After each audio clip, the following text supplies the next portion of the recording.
ॐ मूकं करोति वाचालं पङ्गुं लङ्घयते गिरिं यत्कृपातमहं वन्दे परिमानन्दमाधवं। गुरुर्ब्रह्मा गुरुर्विष्णु गुरुर्देवो महेश्वरा गुरु साक्षात् परं ब्रह्म तस्मै श्री गुरुवे नमः। सर्वे भवन्तु सुखिनः, सर्वे सन्तु निरामया, सर्वे भद्राणि पश्यन्तु मा कश्चित् दुःखभाग् भवेत्।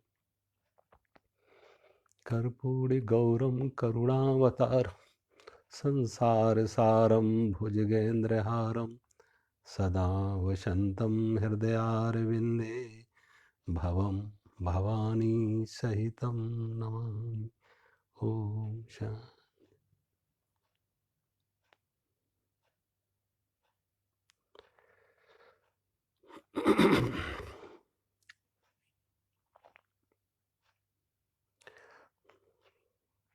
आगे का श्लोक है, कस्त्वं कोहम कुत आयात कामे जननी कामे तात इति परभावै सर्वसारम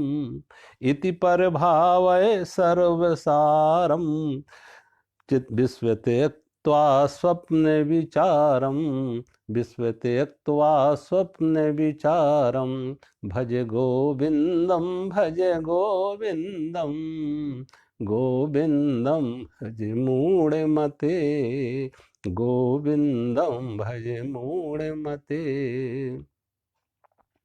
भगवान शंकराचार्य लिख रहे, कस्तम को हम कुतायात, तुम कौन हो, मैं कौन हूँ, कहाँ से आए हैं, कौन मेरे माँ है, कौन मेरा पिता है। इति परभावय सर्वम सारम विश्व त्यक्त्वा स्वप्न विचारम। ये सब एक स्वप्न का जैसे परिवार होता, आँख खुल जाती तो परिवार नहीं होता। रात्रि को स्वप्न में हम कितना कितना परिवार बना लेते और आँख खुलती है तो कहीं कुछ नहीं। तो भगवान शंकराचार्य कह रहे कि जो हमने एक आसक्ति बनाई है मेरे और तेरे के, ये मेरी माँ है, ये मेरे पिता है, ये मैं हूं, एक लंबा स्वप्न है। रात्रि हम स्वप्न देखते हैं तो स्वप्न में देख लेते हैं, बहुत परिवार भी बना लेते, संसार कितना कुछ बना लेते, मित्र बना लेते, शत्रु बना लेते, माँ बना लेते, पिता बना लेते, पत्नी बना लेते, पति बना लेते, भाई बहन बना लेते, कितना कुछ स्वप्न में बना लेते। लेकिन वो स्वप्न का संसार, स्वप्न का परिवार, स्वप्न के मेरे तेरे कितनी देर ठहरते हैं, जितनी देर स्वप्न में हम। और जब स्वप्न देख रहे थे तो ऐसा नहीं लग रहा कि हम स्वप्न देख रहे, वो सत्य है। स्वकाले सत्यवत भाति, भगवान शंकराचार्य ने आत्मबोध में कहा है कि स्वकाले सत्यवत भाति। जहां हम स्वप्न देखते हैं तो स्वप्न हमें सत्य लगता है। स्वप्न को असत्य कब कहा, झूठा कब कहा, मिथ्या कब कहा, स्वप्न कब कहा कि स्वप्न था, कब, जब जागे। तो भगवान शंकराचार्य लिख रहे हैं कि जैसे वो स्वप्न था घंटे 2 घंटे के, रात देखे सवेरा हुआ तो स्वप्न टूट गया, वो मेरे तेरे सब टूट गए, माता पिता भाई बंधु जो बने थे वो सब विलीन हो गए, खत्म हो गए, कोई आसक्ति नहीं रही, कोई मोह नहीं रहा उनके बनने और बिगड़ने का। ऐसे ही भगवान शंकराचार्य कह रहे हैं कि ये जागृत का स्वप्न है, ये जागृत का स्वप्न है। वो स्वप्न रात्रि का स्वप्न है, ये दिन का स्वप्न है। वो घंटे 2 घंटे के स्वप्न है, ये 10-20 साल के स्वप्न है। और जो इस जागृत में भी जाग जाते हैं, जो जागृत में भी जाग जाते हैं, यानी जिसने तुरीय अवस्था, जैसे चौथी अवस्था कहते हैं, जिसने तुरीय अवस्था का अनुभव लिया है, जो शुद्ध अपनी चेतना में, विशुद्ध चेतना में ठहरा है, वो जागृत में भी जागा है, जो वो देखता है कि ये भी एक स्वप्न है। अकेले आए थे, अकेले जाएंगे, खाली हाथ आए थे, खाली हाथ जाएंगे, कोई साथ आया नहीं, कोई साथ जाएगा नहीं। और वो देख रहे सब हो रहा है, कितने हमें त्याग छोड़कर जा रहे हैं, कितनों को हम छोड़ के चले जाएंगे। तो भगवान शंकराचार्य कह रहे हैं ये भी एक स्वप्न है, थोड़ा बड़ा लंबा स्वप्न है। तो अगर और इसी स्वप्न को हमने सत्य माना है तो उसी से हमारी आसक्ति बनी, मेरा तेरा बना, अशांति हुई, क्लेश हुई, आसक्ति हुई, मोह बना, दुख बना, पीड़ा बनी। आज जितना भी व्यक्ति में आप देख लो, जितना भी दुख का कारण है, काम है, क्रोध है, लोभ है, मोह है, उसके पीछे मुख्य यही आसक्ति संसार की, व्यक्ति की आसक्ति, वस्तु की आसक्ति, ये मेरे, ये मेरी, ये वस्तु मेरी, ये व्यक्ति मेरे, ये मेरी की आसक्ति है। और ये दुख का कारण है। यहां तुम्हारा कुछ है नहीं, ये संबंध हमारे मन, जैसे रात को स्वप्न देखा वो भी मन था, और जागृत में हमने संबंध बनाए वो भी मन है। ये मन का आरोपण है, मन में ये इसका प्रक्षेपण है, मन में ये प्रोजेक्टर लगा है, ये संसार में मेरे तेरे के रिश्ते बना रहा है।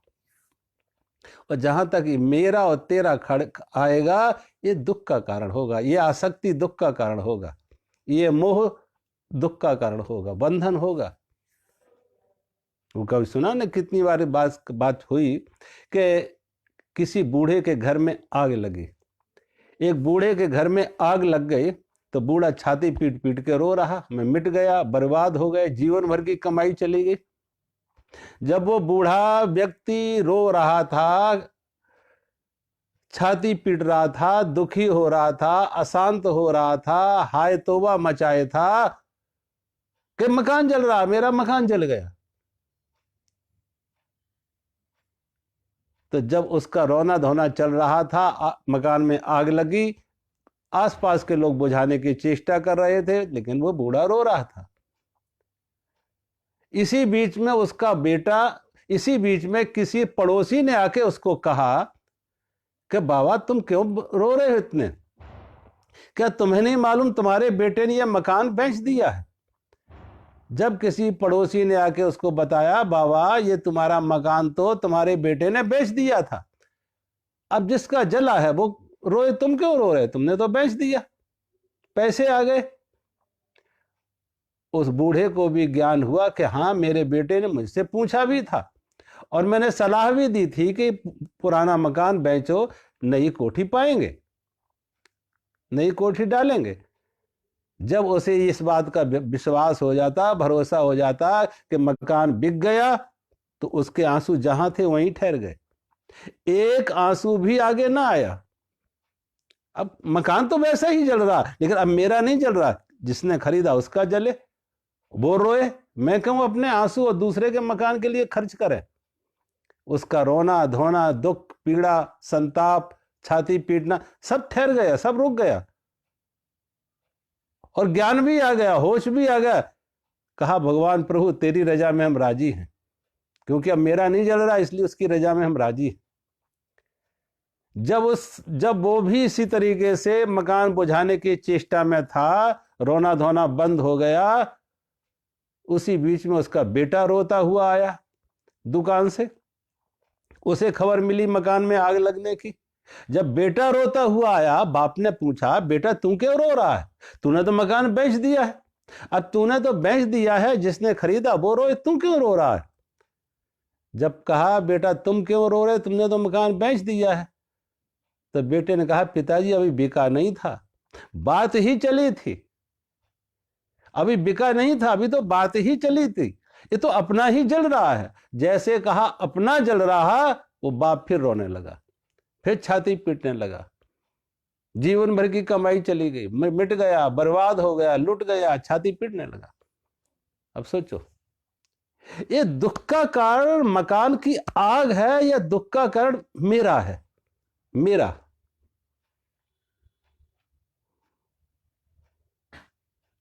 अगर जो मेरा नहीं जब था तो दुख खत्म हो गया कि मेरा नहीं था, किसी और का जल रहा, जिसने खरीदा उसका जल रहा, तो कोई दुख नहीं हुआ। और जैसे उसे फिर मालूम हुआ कि नहीं मेरा ही जल रहा, तो फिर रोने लगा। तो दुख का कारण ये मकान की आग नहीं है, दुख का कारण है मेरे की आसक्ति, मेरा। बाहर की आग हमारे अंदर में भी प्रवेश की, हमारे दिल में पहुंची जलाने के लिए, दिल को जलानी है। कब? जब मेरे का द्वार बनाया। तो यह अंदर, बाहर की आग अंदर भी पहुंच गई जब मेरे का द्वार बनाया। जहां जहां रिश्ते हैं मेरा, किसी का, जहां जिसका नुकसान होगा, मेरा पिता मरेगा हम रोएंगे, मेरा माँ मरेगी हम रोएंगे, मेरी पत्नी मरेगी हम रोएंगे, मेरा पुत्र मरेगा हम रोएंगे, कोई और नहीं रोएगा। सोचो, कोई और रोएगा? कोई किसी के लिए रोता है? तो जिसे हम कहते हैं मेरा पिता, मेरी माँ, मेरा पुत्र, मेरी पत्नी, मेरा मेरा मेरा, ये मेरे हैं, ये मेरे हैं। आए थे तो अकेले और जाएंगे तो अकेले, कोई साथ गया?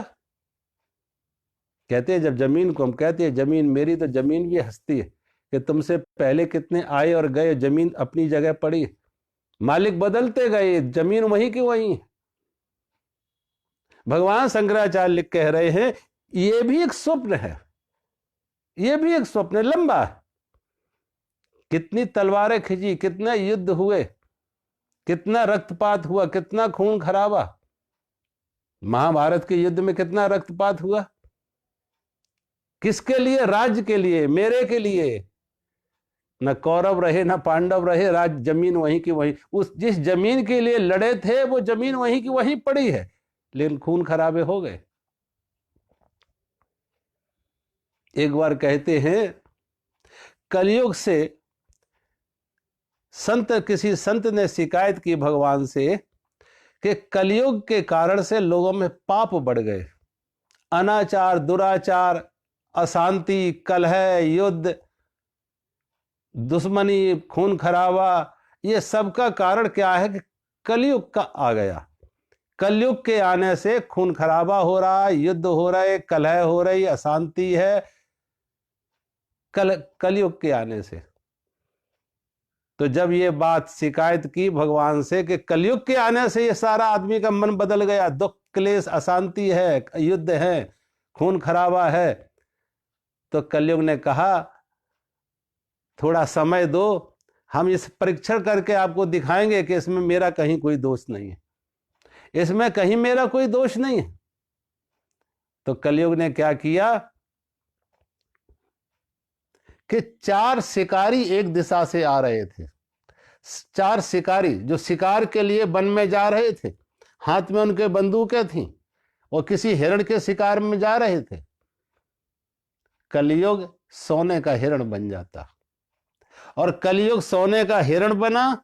चारों शिकारियों ने देखा सोने का हिरण, और वो हिरण को ही खोजने, लेकिन हाड़ मांस का हिरण, उसका मांस काम आ जाएगा, उसकी चमड़ी काम आ जाएगी, मृग चर्म काम आ जाएगा, उसको खोजने निकले, लेकिन ये तो एकदम सोने का है, सोने का हिरण। चारों ने चारों दिशाओं से जरा उसको घेर के गोली दागी, हिरण को गोली लगी, हिरण की मौत हो जाती। जब हिरण की मौत हो जाती तो चारों उसे जरा और घने जंगल में ले जाते जहां कोई देख ना सके, और देखा ये तो पूरा सोना है। तो दोनों दिन भर के भूखे थे, अब सुबह से शाम हो गई शिकार में, उन्हें दिन भर के भूखे थे। तो दोनों विचार ऐसा किया कि ऐसा करो, इस हिरण का थोड़ा सा सींग तोड़ो और सोने का है, और दुकान पे जाके बेचो, और वहां से जरा मेरे लिए भोजन ले, खुद भोजन करके आना और हमारे लिए भोजन लेके आना। उसका थोड़ा सा सींग तोड़ा हिरण का, बाजार में 2 गए, 2 उसकी रखवाली के लिए वहीं जंगल में बैठे, 2 उस हिरण के सींग का टुकड़ा लेके बाजार में गए और सोने की दुकान पर उसे बेचा। तो थोड़ा सा टुकड़ा 1 लाख का बिका, 1 लाख का बिका। वो विचार करने लगे थोड़ा सा टुकड़ा 1 लाख का है, ये पूरा हिरण में कितना सोना, तो करोड़ों अरबों की संपत्ति है। तो उन दोनों ने खाना तो खाया, लेकिन उनके मन में ये लालच आया कि अब इसका बंटवारा 4 जगह होगा, 4 लोगों में बांटा जाएगा। अगर 2 ही जगह बटाया तो आधा आधा बहुत ज्यादा मिल जाता। तो दोनों के मन में लालच आया, लोभ आया कि देखो उनके लिए जो खाना लेके जा रहे ना, उस खाने में जहर मिला दो। जो उनके लिए खाना लेके जा रहे उस खाने में जहर मिला दो, और जहरीला खाना वो खाएंगे, उनकी मौत हो जाएगी, जंगल में उनकी लाशें होंगी, किसने मारा, कहां मारा, कौन खोजबीन करेगा, और फिर हम तुम दोनों का ही हिस्सा हो जाएगा, आधा आधा मिलेगा। दोनों को उनमें लालच आया, खुद तो खाना खाया, लेकिन जो उनके लिए खाना लेके जा रहे उस खाने में जहर मिला दिया। और जब खाना लेके आ रहे थे तो इधर इन दोनों के मन में भी पाप आया, इन दोनों के मन में भी लोभ आया। ये कहने लगे देखो अगर 2 ही जगह बंटता, हम और तुम दोनों बांटे होते तो कितना सोना मिलता, अब ये 4 जगह बटेगा। तो दोनों ने के मन में जो इधर बैठे थे उसकी रखवाली के लिए, बंदूक के लिए बैठे थे, इनके मन में भी लालच आया, लोभ आया कि ऐसा करो, बंदूकें हैं हमारे पास, गोलियां हैं हमारे पास, जैसे हिरण को मार दिया इन दोनों को भी मार दो, इन दोनों को भी मार दो। और जब इन दोनों को मार दिया, किसने मारा, कौन मारा, जंगल में कौन इनकी खोजबीन करेगा, फिर हम तुम दोनों आपस में आधा आधा बांट लेंगे। जैसे ही वो दोनों देखा लगभग नजदीक आए, दोनों बंदूक लिए भरे हुए तैयार खड़े थे, दोनों ने उन पर बंदूक दागी, दोनों की मौतें हो जाती, दोनों की लाश वहीं गिरा डाल दी जहां हिरण पड़ा हुआ था, दोनों की लाशें गिर गई। और दोनों बड़े खुश कि अब तो लॉटरी हमारी खुल गई, अब इतना सोना मिलेगा कि एक नहीं कई पीढ़ियों तक की दरिद्रता गई, गरीबी गई, दुख गया, दौलत खूब इकट्ठी हो गई मेरे पास। बड़े खुश दोनों। तब दोनों ने कहा दिन भर के भूखे हैं, जरा भोजन तो कर ले आराम से। और जब दोनों भोजन करने के लिए बैठे, दोनों ने भोजन पूरा भरपेट खूब भोजन किया, वो भोजन में भी जहर मिला था, और जब जहर मिला था उन दोनों की भी मौत हो गई, उन दोनों की भी मौत हो गई। दोनों वो भी जहां 2 वो पड़े थे, हिरण पड़ा था, वहीं 2 ये भी लेट गए, इन दोनों की भी मौत हो गई। और हिरण उठ के खड़ा हो गया, और हिरण ने कहा देखो मैंने तो किसी को नहीं मारा। ये कलयुग बना हुआ हिरण खड़ा हो गया, कहा देखो मैंने तो किसी को नहीं मारा।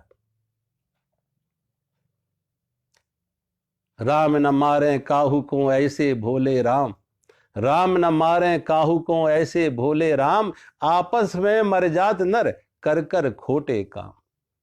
दोनों की मौत का कारण उनका अपना लोभ, अपना लालच। लोग समय पे डाल देते, कलयुग आ गया, बेटा बिगड़ गया, कलयुग आ गया, बाप बिगड़ गया, कलयुग आ गया, पति पत्नी के रिश्ते खराब हो रहे, कलयुग बिगड़ गया।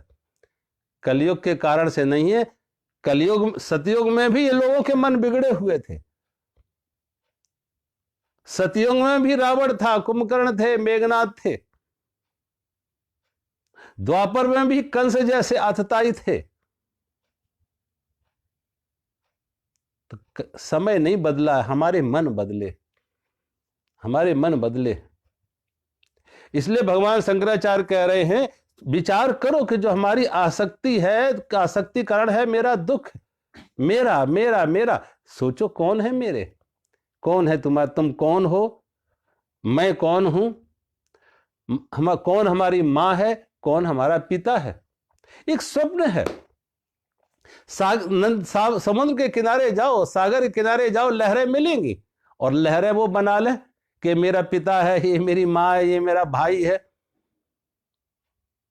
लहरें बनती और बिगड़ती हैं, लेकिन लहर बनी तो सागर, लहर रही तो सागर, लहर बिगड़ी तो सागर। एक लहर से दूसरी लहर पैदा हो जाती, दूसरे से तीसरी लहर पैदा हो जाती। अब वो कह सकती इस आगे वाली लहर को हमने पैदा किया, उससे आगे उसने हमने पैदा किया। ऐसे ही परमात्मा इस सृष्टि को चला रहा। एक स्वप्न है। इत पर भाव है, भगवान कहते इत पर भाव है सर्वम सावरम विश्वम त्यक्त्वा स्वप्न विचारम। एक स्वप्न की तरह इसकी आसक्ति से मुक्त हो जाओ। और इसी मेरे तेरे के लिए कर क्या रहे, कितना खून खराबा, कितना नरसंहार। कोई मेरे देश के लिए लड़ रहा, कोई मेरी जाति के लिए लड़ रहा, कोई मेरे धर्म के लिए लड़ रहा। अब हिटलर ने क्या कि 6 करोड़ लोगों की जो हत्या की, किस बात पे की? इस बात पे कि हिटलर क्रिश्चियन था और उसने मारा क्या ना, यहूदियों को मारा, यहूदियों को मारा।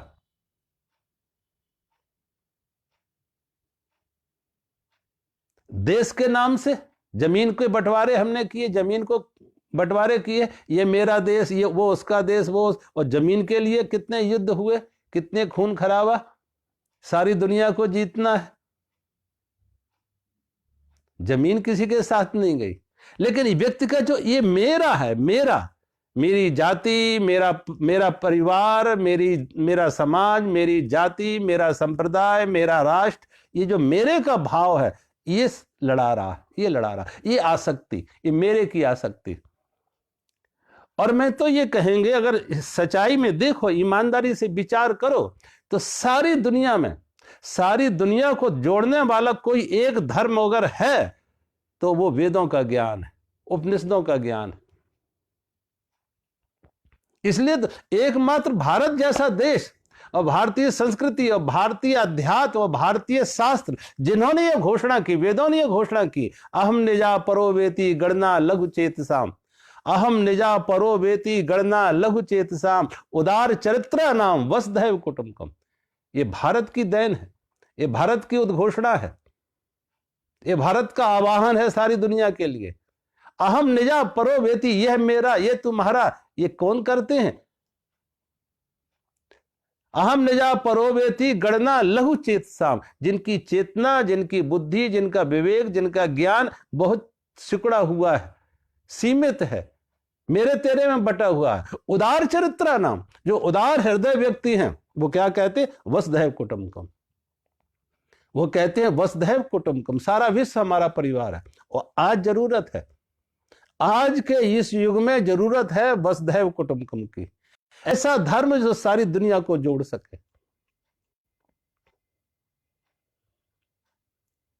आप देखो, विज्ञान और टेक्नोलॉजी ने जमीन की दूरी कम कर दी, विज्ञान और टेक्नोलॉजी ने जमीन की दूरी कम कर दी। यहां बैठे बैठे आप सारी दुनिया से संपर्क कर लेते, बात कर लेते, फोन पे बात कर लो, इंटरनेट के माध्यम से आप ईमेल कर लेते हैं, सारी दुनिया से आदमी जुड़ गया। विज्ञान और टेक्नोलॉजी ने जमीन की दूरी की, आने जाने के साधन देखो, कहां से कहां आप जा सकते, अमेरिका चले जाओ, कनाडा चले जाओ, ऑस्ट्रेलिया चले जाओ, यूरोप, कहीं दुनिया में जहां चाहो चले जाओ। जमीन की दूरी कम की विज्ञान और टेक्नोलॉजी ने। आज जरूरत है कि दिलों की दूरी कम हो, दिलों की दूरी कम हो। और दिलों की दूरी कहीं कम हो सकती है, कोई कर सकता है तो अध्यात्म, और ऐसा वैदिक धर्म जो विभाजन नहीं करता, कि सब अपने हैं, सब अपने, वसुधैव कुटुंबकम। आप देखें, आप विज्ञान ग्लोबल हो गया, मार्केट ग्लोबल हो गया, सारी दुनिया का बाजार देखो, बाजार एक जब बाजार कोई बनते हैं तो सारी दुनिया के बाजार एक जैसे होते हैं। बाजार अंतरराष्ट्रीय हुए, विज्ञान अंतरराष्ट्रीय हुआ, खेलकूद अंतरराष्ट्रीय हो गए, तो क्या धर्म कोई अंतरराष्ट्रीय नहीं हो सकता है? कोई ग्लोबल रिलीजन नहीं हो सकता है? आज जरूरत है ऐसे धर्म की जो सारी दुनिया को जोड़ने का काम करे। भगवान शंकराचार्य कह रहे हैं कि जो मेरे तेरे की आसक्ति है, बंटवारा है, ये छोड़ो। इत प्रभाव सर्वम सावम विश्व त्यक्त्वा सर्व स्वप्न विचारा। एक स्वप्न जैसा जो है कि ये मेरी माता है, ये मेरे पिता है, ये मेरा है, ये मेरा है, एक स्वप्न है। अन्यथा सब में एक ही परमात्मा है, एक ही विराट सब में है। सागर के किनारे जाओ, लहरें बहुत हैं, लेकिन हर लहर में एक ही सागर, हर लहर में एक ही सागर। जिनको समझ है, जिनको खोज है, जिनको दृष्टि है, जो ज्ञानी हैं, बच्चे तो आनंद लेते हैं कि लहरें बहुत है, बहुत लहरें हैं, लहरें ही लहरें दिख रही, सागर तो कहीं दिख नहीं रहा। और जब कोई स्वाद लेता है तो एक लहर का जल का ही स्वाद लेता है। बच्चे की तो भाषा हो सकती है, किसी बालक की तो भाषा हो सकती है कि लहर का पानी खारा था, लेकिन ज्ञानी की भाषा यह होगी कि समुद्र का पानी खारा है। एक लहर का एक बूंद पानी जो पिया, एक चिल्लू पानी पिया, वो सारे सागर का स्वाद वही है, वो पूरे सागर का स्वाद ले लिया। ऐसे ही हर जीव में परमात्मा व्याप्त है। जिन्होंने अपने अंदर देख लिया वो सब में देख लिया। भगवान शंकराचार्य लिख रहे हैं, कस्तम कोहम कोतायात कामे जन्नी कोमे तात इति प्रभाव सर्वम सारम विश्व त्यक्त्वा सर्व विचारम विश्व त्यक्त्वा स्वप्न विचारम। अब जिसे त्यागने की बात करें, जब ये मैं और मेरा छूटेगा तो सबको हम जोड़ लेंगे। विभाजन कहां है? मैं और मेरे की दीवार। जब हमने कोई सीमा बनाई, मैं और मेरे की सीमा बनाई, तो विराट से हम दूर हो जाते। इसलिए भगवान कहते, शंकराचार्य लिखते हैं कि जो मेरे तेरे की सीमा तोड़ो, ये मेरे हैं, मेरी मां है, मेरी ये पिता है, मेरा है, मैं, ये मैं हूं, सभी में एक परमात्मा को, एक विष्णु को देखो। तो मेरे तेरे का भाव हटे, सीमा हटे, तो असीम से भेंट हो जाए, असीम से मिलन हो जाए। अगले श्लोक में भगवान शंकराचार्य लिख रहे हैं, त्वयि मयि चान्यत एकहु विष्णु व्यर्थ कोप्यसी मयि सहिष्णु भव समचित्तम सर्वत्रत्वम वांछत अचिराद यदि विष्णुत्वम भज गोविंदम भज गोविंदम गोविंदम भज मूढ़मते। भगवान शंकराचार्य लिख रहे हैं, त्वयि मयि चान्यत एक ही विष्णु, तुम में और मुझ में एक ही विष्णु है। जो विष्णु तुम में है वही विष्णु मुझ में है। व्यर्थ कुप्यसी मैं सहिष्णु, व्यर्थ ही आप क्रोध करते हो, सहिष्णुता रखो। भव समचित्तम सर्वत्रम तुम, सबके प्रति समता चित्त रखो, समतावान बनो, समता रखो सबके, समचित्त। वांछत अचिराद विष्णुत्वम, यदि तुम विष्णु पद पाना चाहते हो तो सबके प्रति इस भाव को रखो कि हम में तुम में एक ही विष्णु है। विष्णु शब्द का अर्थ क्या है? विष्णु शब्द का अर्थ है जो सर्वव्यापक में है, जो सर्वव्यापक है वो विष्णु, जो सर्वव्यापक है वो विष्णु। ऐसे राम शब्द का अर्थ क्या है? सर्वे रमंत इति रामा, जो सब में फैला हुआ है, इस विस्तार में समाया हुआ है वो राम। हर नाम रूप में जो समाया हुआ है, हर लहर में सागर समाया हुआ है, हर नाम रूप में जो हमें दृष्टिगत हो रहा है, दृष्टिगोचर हो रहा है, हर राम नाम रूप में परमात्मा समाया हुआ है, राम समाया हुआ है, विष्णु समाया हुआ है। जो सर्वत्र व्याप्त परमात्मा को देख ले, विष्णु को देख ले, फिर कौन अपना और कौन पराया? किसके प्रति क्रोध करोगे? कभी कभी अपने ही दांत से अपनी जीभ कट जाती है, अपने ही दांत से अपनी जीभ कट जाती है, तो कोई दांत तोड़ता है कि इस दांत ने मेरी जीभ तो काट दी इसलिए जीभ को तोड़, दांत को तोड़ दो। जीभ भी अपनी है और दांत भी अपनी है। और एक दांत अगर टूट जाए तो वो जीभ ये नहीं कहेगी अब हम इसने हमें काटा था, ये टूट गया, अच्छा हुआ। वो जीभ उसी टूटे हुए दांत पर लगी रहती है कि एक चला गया। उसे दर्द हो तो उसको महसूस होता है, क्योंकि दांत भी अपना और जीभ भी अपनी, सारी सृष्टि अपनी है। जब हम परमात्मा को कहते हैं सर्वव्यापक, और सारी दुनिया के धर्म ये बात कह रहे, वो क्रिश्चियनिटी हो, इस्लाम हो, बौद्ध हो, जैन हो, सारी दुनिया के लोग ये कहते हैं कि परमात्मा सर्वव्यापक है। अगर परमात्मा सर्वव्यापक है तो सोचो कहां है, कहां नहीं, उसका अभाव कहां? हिंदू में भी है, मुसलमान में भी है, क्रिश्चियन भी है, बौद्ध में भी है, हर इंसान में। और इंसान ही नहीं, प्राणी मात्र, इंसान ही नहीं प्राणी मात्र में है। इसलिए हमारे उपनिषदों में, हमारे गीता में भगवान क्या कहते हैं कि मेरा भक्त मुझे कौन प्रिय है? अद्वेष्टा सर्वभूतानां मैत्री करुणे विचार, जो सभी प्राणियों के प्रति जिसके मन में मैत्री और करुणा का भाव हो। यो मद भक्ता समे प्रिय, ऐसा मेरा भक्त मुझे प्रिय है। जो सभी प्राणी, मनुष्य मात्र नहीं, प्राणी मात्र के प्रति जिसके मन में करुणा और मैत्री का भाव है। सोचो, तो परमात्मा तो सर्वत्र है, पशु पक्षियों में भी परमात्मा है, पेड़ पौधों में भी परमात्मा है। कि हम किसी के प्रति क्रोध दिखाएंगे, किसी के प्रति क्रूरता दिखाएंगे? भगवान शंकराचार्य लिख रहे, व्यर्थ को पेशी, व्यर्थ ही क्रोध करते हो, तुम में और मुझ में सर्वत्र एक ही परमात्मा है। और मैंने कहा, सागर की एक लहर में भी तुम अगर जहर डालोगे कि ये लहर हमें पसंद नहीं है, ये मेरी दुश्मन है, तो वो जहर खाली उस लहर में नहीं रहेगा, सारे सागर में फैल जाएगा। क्योंकि उनमें अलग अलग उन्हें नहीं कर सकते, उनका विभाजन नहीं करते, बंटवारा नहीं कर सकते। ऐसे ही सर्वत्र परमात्मा है। तुम जहां भी नफरत करोगे, द्वेष करोगे, वैर करोगे, हिंसा करोगे, क्रोध करोगे, वो परमात्मा से ही हिंसा होगी, परमात्मा से ही क्रोध होगा, परमात्मा से ही वैर होगा। भगवान शंकराचार्य का व्यर्थ कुप्य से मई सहिष्णु भव समचित्तम। पता नहीं आज के ये तथाकथित जो जगत गुरु शंकराचार्य हैं, ये पढ़ते हैं ये भगवान शंकराचार्य को या नहीं पढ़ते।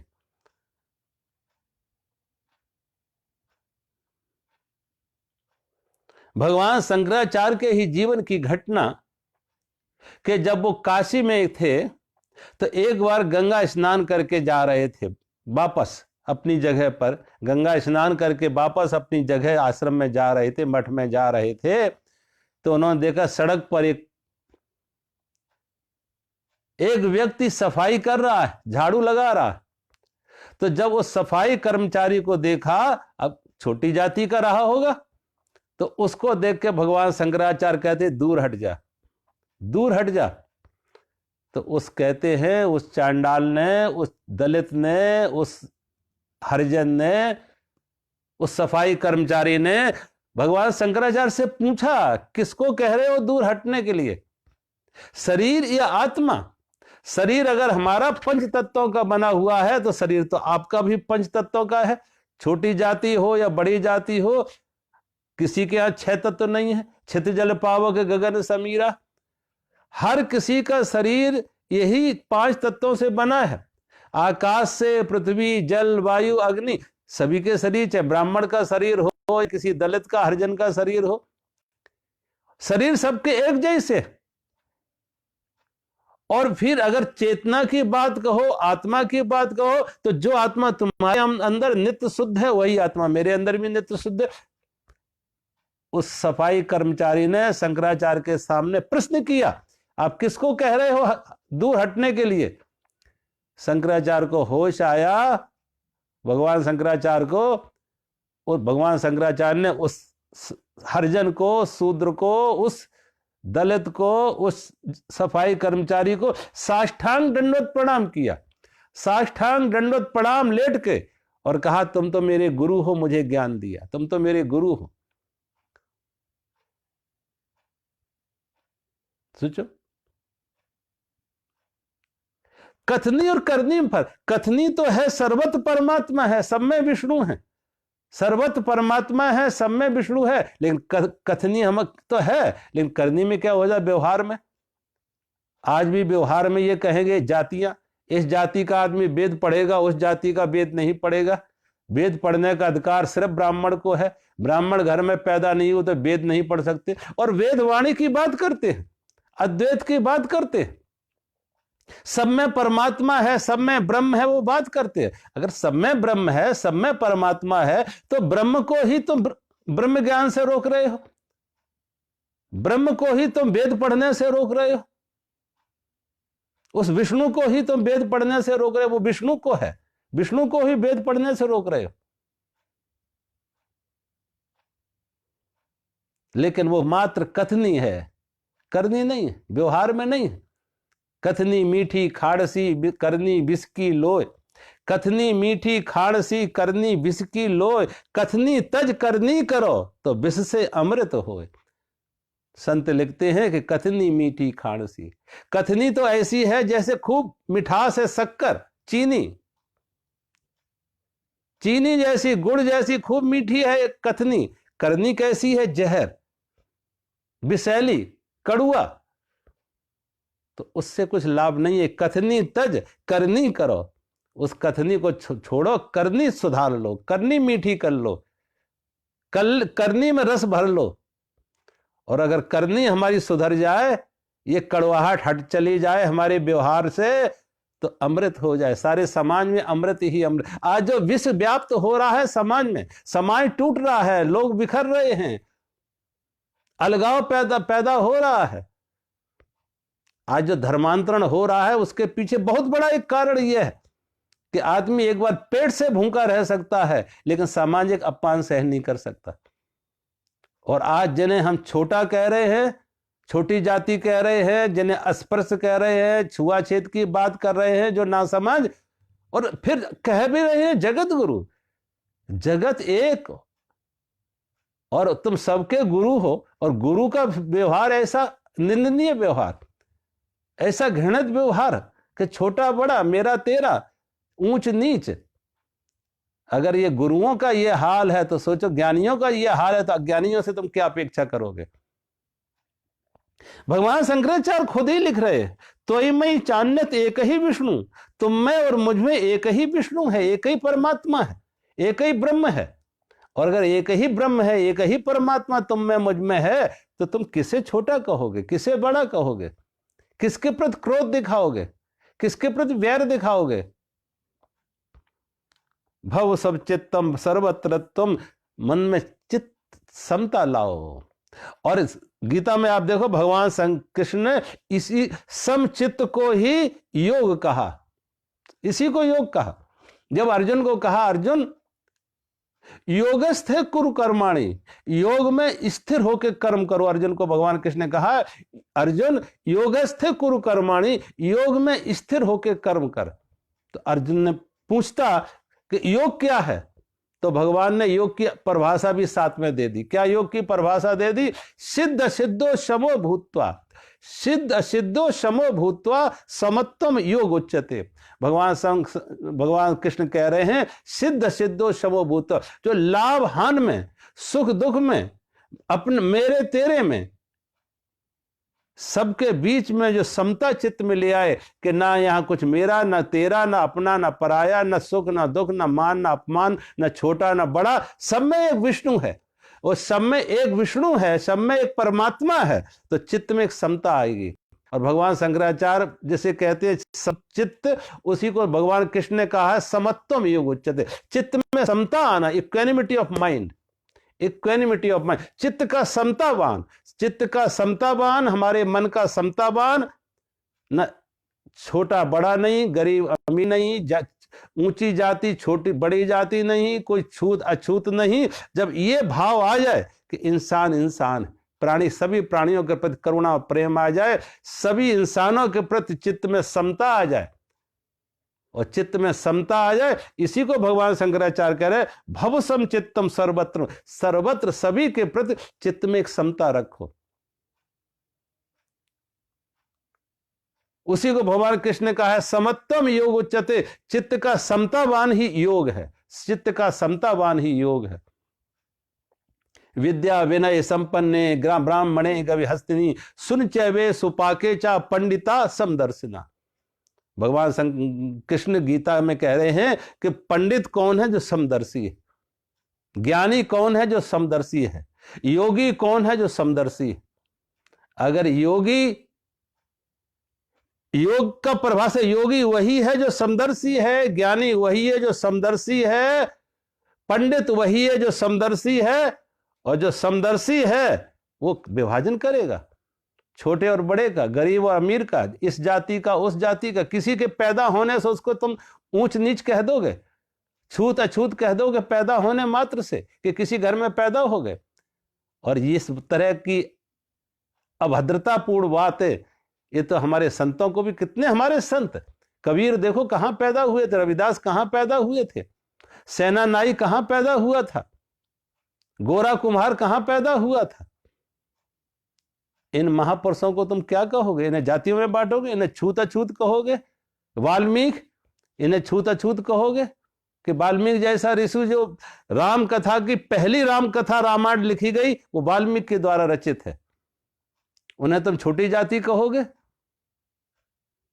आज भारत की सारी दुनिया में कोई सम्मान है तो इन ऋषियों की वजह से। भारत में क्या कोई सबसे बड़ी धरोहर है इस देश की तो वह है ये संतों की परंपरा, ये संतों का ज्ञान।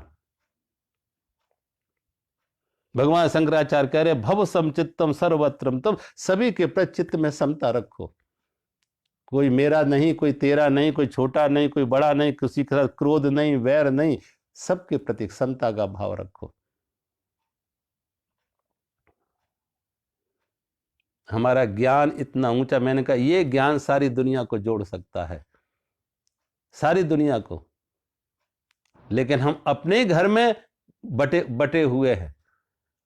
और ये बांटने का अगर किसी ने बड़ा कुप्रयास किया है तो आप समझ रहे हैं कि ऐसे लोगों ने जिन्होंने इंसान को बांटा, हिंदुओं को बांटा, जातियों में बांटा, छोटी बड़ी जातियां कह के बांटा, ऊंच नीच कह के बांटा।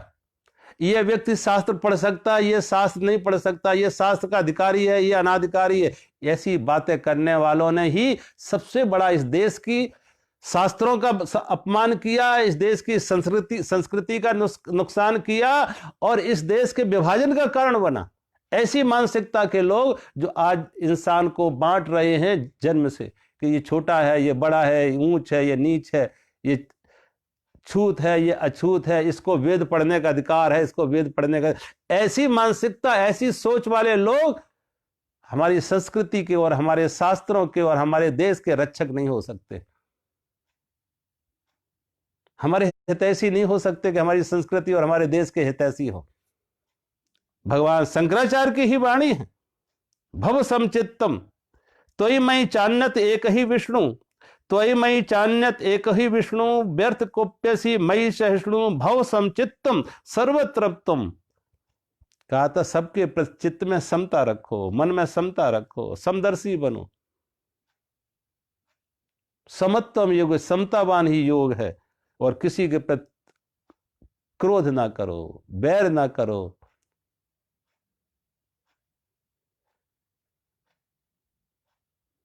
तुझ में राम मुझ में राम, तुझ में राम मुझ में राम, राम ही राम समाया।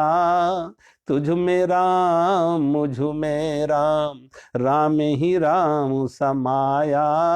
सबसे कर लो प्यार जगत में कोई नहीं पराया, सबसे कर लो प्यार जगत में कोई नहीं पराया।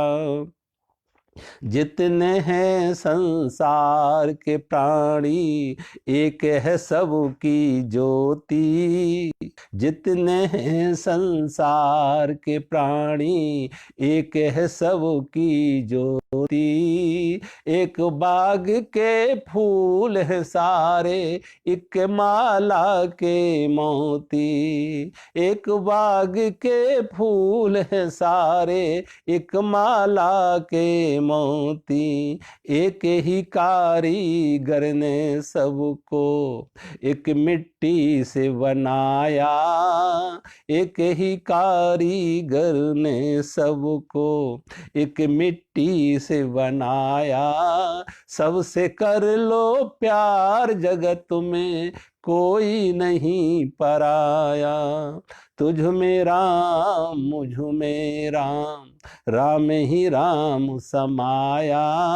सबसे कर लो प्यार जगत में कोई नहीं पराया। एक बापू के बेटे हम सब, एक हमारी माता।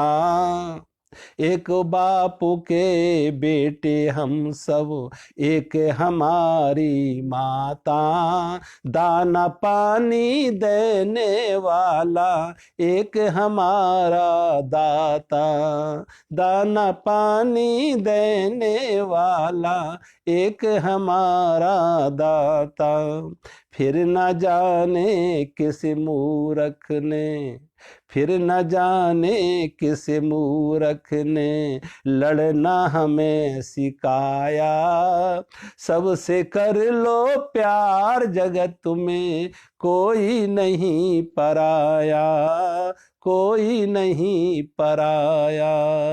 तुझ में राम मुझ में राम, राम ही राम समाया। सबसे कर लो प्यार जगत में कोई नहीं पराया। ऊंच नीचे और जात पात की दीवालों को तोड़ो, ऊंच नीचे और जात पात की दीवालों को तोड़ो। बदला जमाना खुद भी बदलो, बुरी आदतें छोड़ो। बदला जमाना खुद भी बदलो, बुरी आदतें छोड़ो। जागो और जगाओ सबको, समय है ऐसा आया। सबसे कर लो प्यार जगत में कोई नहीं पराया, कोई नहीं पराया। तुझ में राम मुझ में राम, राम ही राम समाया। सबसे कर लो प्यार जगत में कोई नहीं पराया, कोई नहीं पराया। भगवान शंकराचार्य कह रहे, तो मई चान हूं एक ही विष्णु, व्यर्थ कोप्य से मई सहिष्णु। तुझ में और मुझ में एक ही विष्णु है, एक ही परमात्मा है, एक ही ब्रह्म है, एक ही राम है। किसे छोटा किसे बड़ा, कौन ऊंच कौन नीच।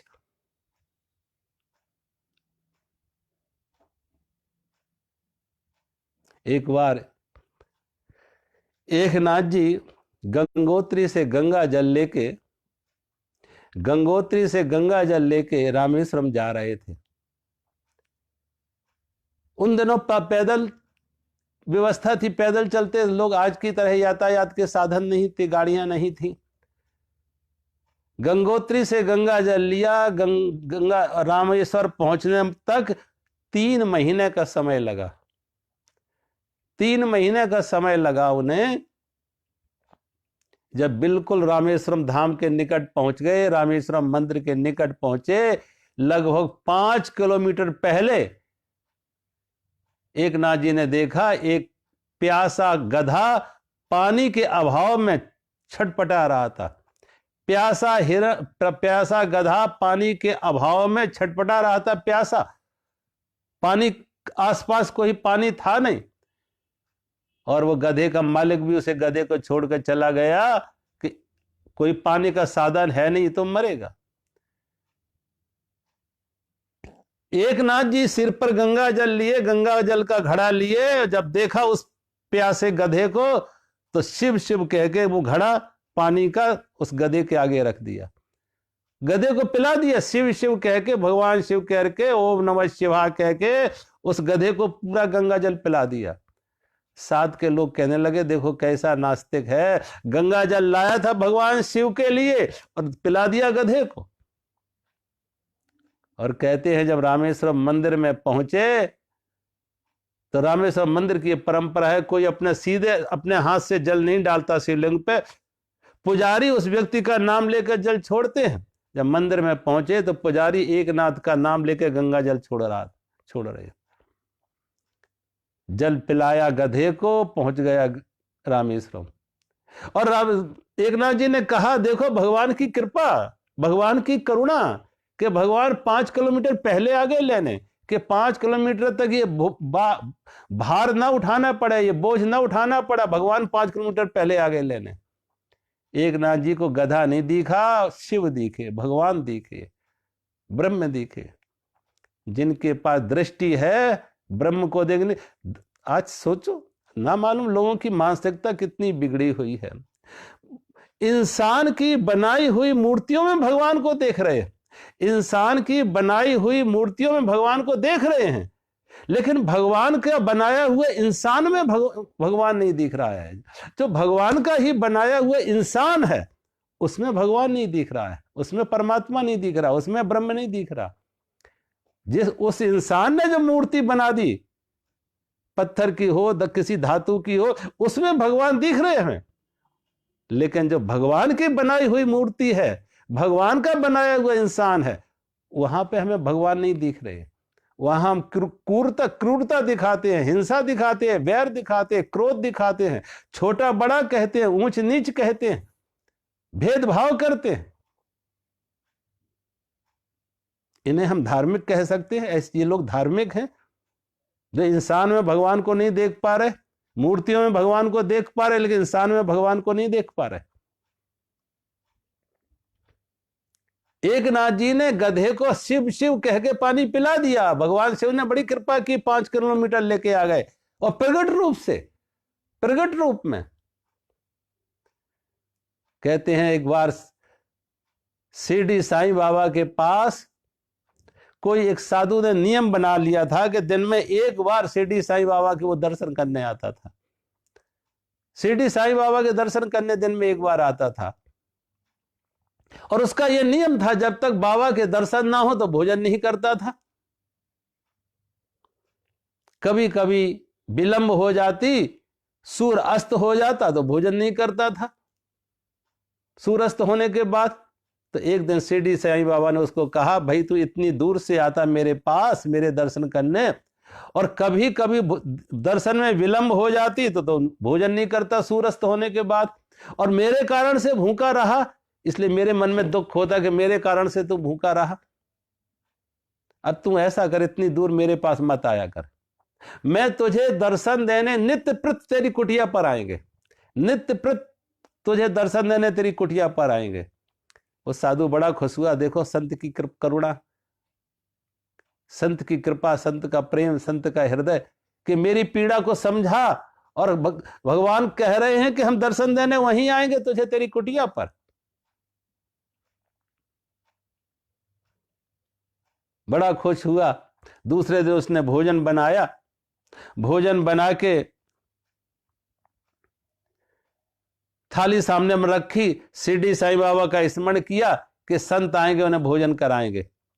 आसन जमा बिछा के रखा, फूलमाला सजा के रखी, आरती की थाली सजा के रखी कि संत की आरती उतारेंगे।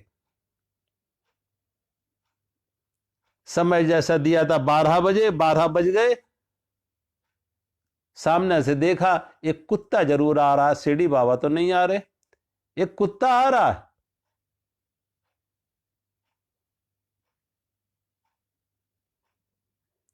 उसे लगा ये कुत्ते को भोजन की सुगंध मिली, भोजन की खुशबू से, सुगंधी से ये कुत्ता यहां तक आ गया। अब समय की प्रतीक्षा कर रहा, अब आएंगे अब आएंगे अब आएंगे। कुत्ता बार बार आगे बढ़ने की चेष्टा कर रहा कि आगे बढ़े, लेकिन इसको क्रोध आया कि शिरडी बाबा तो आए नहीं, ये कुत्ता कहां से रोटी की खोज में आ गया। तो क्रोध में आके उसके पास डंडा रखा तो उसने डंडा उठा के 5-7 कुत्ते को मारे। कुत्ता भागा बेचारा। अब सब 12 से 1 बज गए, 2 बज गए, 3, 4 बज गए, 5 बज गए। शिरडी साईं बाबा के पास आके शिकायत करने आता, बाबा आज तो आप आए नहीं, और आज तो आपके कारण से मैं भूखा रहा, आप नहीं आए। बाबा ने कहा मैं तो आया था लेकिन तू पहचाना नहीं, मैं तो आया था लेकिन तू पहचाना नहीं।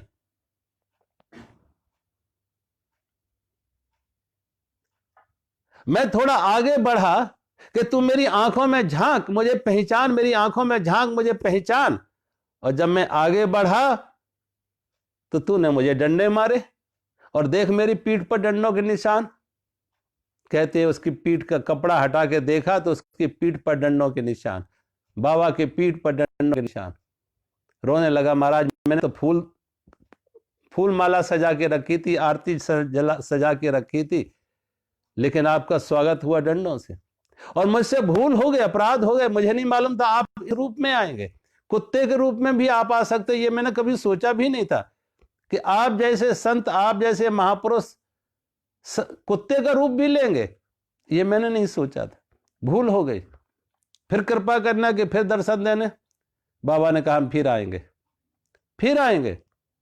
और संयोग की बात, दूसरे दिन फिर उसने समय देखा, 12 बजे खाना बना के रखा, आसन बिछा के रखा, अब जैसे देखा समय 12 बज रहे तो न तो कुत्ता आ रहे न शिरडी बाबा आ रहे, एक देखा एक कोढ़ी आ रहा है जिसके शरीर से खून बह रहा है, फटे हुए चीथड़े हैं, शरीर से दुर्गंध आ रही है। वो आके नजदीक बैठ गया, और जब वो नजदीक आके बैठ गया तो उसको कहा, भाई तू कहां से आ गया? तुझे देख के तो मेरा जीभ मिचला रहा है, तो इससे तो बड़ी दुर्गंध आ रही है, कहां से आ गया? तो इससे दुर्गंध आ रही है, तुझे देख के जीभ मिचला रहा है। इस साधु ने उस कोड़ी को भगा दिया दुत्कार फटकार के, और जब दुत्कार फटकार के भगा दिया तो फिर आया बाबा के पास शिकायत करने, बाबा आज आप आई नहीं। बाबा ने कहा मैं तो आया था और तुम पहचाने नहीं, मैं थोड़ा आगे बढ़े तो तुम्हारा जीभ मिचला रहा था मुझे देख के, तुम्हें दुर्गंध आ रही थी मुझसे, तुम मुझे पहचाने नहीं। कहा बाबा वो तो कोढ़ी था। तो बाबा ने कहा मेरे मन में आया चलो आज इसी रूप में।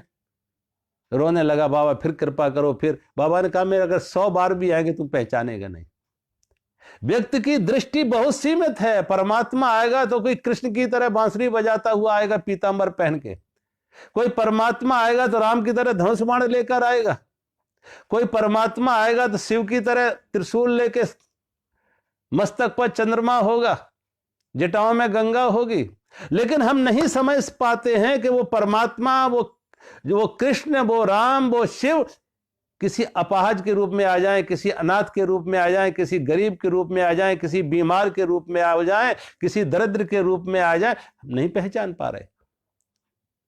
कौन सा ऐसा प्राणी है जहां परमात्मा नहीं है? सोचो। कृष्ण, कृष्ण शब्द का अर्थ वही है कि जो सर्वव्यापक है। राम शब्द का अर्थ वही है जो सर्वव्यापक है।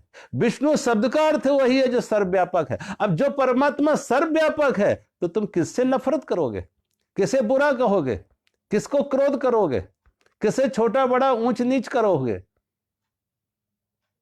भगवान शंकराचार्य के ही श्लोक है, व्यर्थ कोप्यसी मयि सहिष्णु भव समचित्तम सर्वत्र उत्तम। सर्वत्र इस एक परमात्मा को देखो, एक विष्णु को देखो, और सबके प्रति चित्त में समता रखो। और जब तुम्हारे चित्त में समता आएगी तो ये समता नहीं आएगी, उसी को कहते विष्णुत्तम। विष्णु पद तुम्हें प्राप्त होगा, विष्णु का पद प्राप्त होगा। जब तुम सर्वत्र विष्णु को देखोगे तो तुम्हारे अंदर विष्णु व्याप्त हो जाएगा, तुम्हारे जीवन में विष्णु व्याप्त हो जाएगा, और विष्णु पद का आनंद तुम्हारे जीवन में आएगी, विष्णु पद की सुगंधी तुम्हारे जीवन में आएगी, विष्णु पद का संगीत तुम्हारे क्रियाकलाप में गूंजेगा, परमात्मा उतरेगा, परमात्मा गूंजेगा। अगर हम कहीं नफरत कर रहे हैं, द्वेष कर रहे हैं, वैर कर रहे हैं, हिंसा कर रहे हैं, इंसान को बांट रहे हैं, तो ये तो धर्म के बिल्कुल विपरीत है, ये वेदों के बिल्कुल विपरीत है। भगवान शंकराचार्य कह रहे हैं व्यर्थ कुप्पे से मयि सहिष्णु, सबके प्रति सहिष्णुता का भाव रखे। जैसे बाएं हाथ भी मेरा है और दायां हाथ भी मेरा है, दांत भी मेरे हैं और जीभ भी मेरी है। पैर भले नीचे हो लेकिन पैर में कांटा लगता है तो यही हाथ पैर का कांटा निकालने लगते। और शरीर जीवन में कहीं आपत्ति आ जाए, विपदा आ जाए, तो यही पैर हमें आगे दौड़ाते हैं शरीर को बचाने के लिए। जैसे इस शरीर के प्रति सर्वत्र हम एक भाव रखते हैं कि हमारा पैर भी हमारे हैं, हाथ भी हमारे हैं, पेट भी हमारा है, सिर भी हमारा है।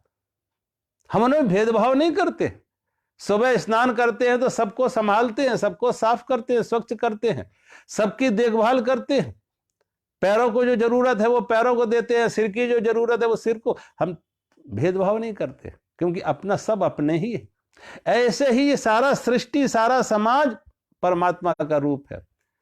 अगर हम भेदभाव कर रहे हैं तो छोटा बड़ा कह रहे हैं, ऊंच नीच कह रहे हैं, गरीब अमीर में ये विभाजन धर्म नहीं है, ये अधर्म है, ये अन्याय है, ये अपराध है। इसलिए भगवान शंकराचार्य लिख रहे हैं कि चित्त में समता हो तो धर्म है, और चित्त में विषमता हो, भेदभाव हो तो धर्म नहीं है, तो भक्ति नहीं है, तो ज्ञान नहीं है। ज्ञान अगर है, भक्ति है, भाव है, तो समचित्त, चित्त में समता होनी चाहिए सभी के प्रति। पंडिता समदर्शिना, पंडित वही है जो समदर्शी हो। योगी वही है कि समत्वम योग उच्चते, जिसके जीवन में समता आ गई वो योगी हो गया। अगर समता नहीं है तो योगी नहीं। वही भगवान शंकराचार्य यहां लिख रहे हैं, ये उपनिषद का ज्ञान दे रहे हैं, ये वेदों का ज्ञान दे रहे हैं, यही यहां लिख रहे हैं कि चित्त में समता है, समचित्तो सर्वत्र। सर्वत्र एक समता चित्त लिए है कि सर्वत्र एक ही परमात्मा व्याप्त है। हर पशु में वही है, हर प्राणी में वही है, हर पक्षियों में वही है, वनस्पति, सर्वत्र वही परमात्मा तो है। किसके प्रति क्रोध, किसके प्रति बैर? ऐसा भाव आ जाए कि सर्वत्र परमात्मा को देखने की दृष्टि, वही ज्ञानी है, उसी को हम योगी कहा है। अब वो लहर लहर में भेद नहीं करेगा, एक लहर में जहर नहीं डालेगा। हर लहर में सागर है, हर नाम रूप में परमात्मा है, हर प्राणी परमात्मा के चलते फिरते मंदिर है। ऐसा सबके प्रति समता का भाव आ जाए, प्रेम और करुणा आ जाए, भगवान शंकराचार्य कहते वही ज्ञानी है, वही योगी है, उसी को हम भक्त कह सकते हैं। तो आज कथा को यहीं विराम देते हैं। हरि ओम।